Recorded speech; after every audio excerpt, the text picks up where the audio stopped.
կրակը թեր, եթվում է մի ուրույն ապուր, անունն ունի իր դարերի մեջ, ու համն է խոր ու բույրն է մաքուր։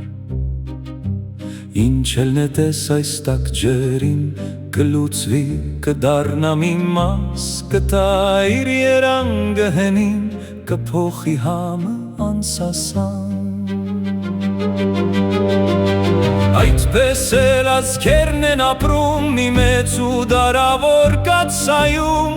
ու ամեն մի նոր սերունդ մի նոր գաղափար է բերում։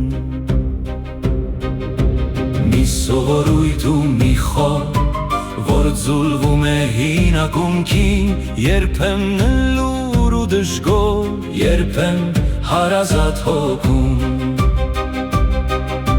Բայց կա մի գաղտնի բաղադրիչ, որ պահում է համը անկին, առանց որի ապուրը ոչինչ, առանց որի կմեռնի ոգին։ Դա հիշողությունն է ազգի նրա դարավոր սուրբ անունը, որ հեռու պահի ամեն աղետից ու չքանդվի տոհմի տունը։ Թե թուլանա այդ շղթան ու խզվի կապը սերունդների, կմնա անունը միայն որպես դատարկ մի գերի։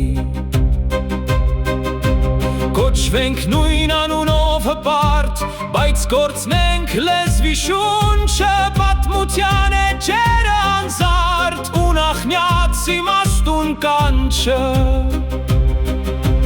Առանց այդ հիշողության խորհրդի մարդն իրեն վերև կդասի,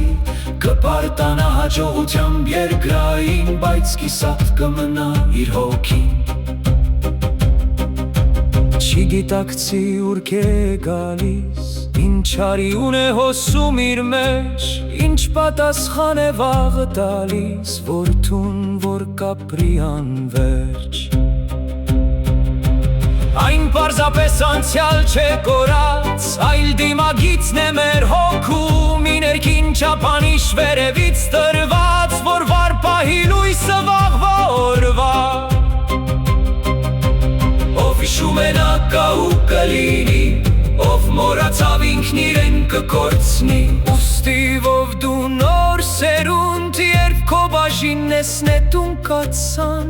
պահպանիր համը այդ անհուն, որ հին օրնանքները չմարեն։ Որ վաղը երբ որդիդ կա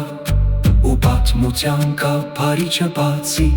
այդ բույրից ճանաչիր են ու հայոց հանջարով հիանա։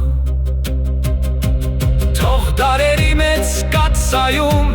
ազգի ոգին երբեք չսարի, որ հիշողության սուրբ բույրով հայը հավերժ ինքն իրեն ճանաչի։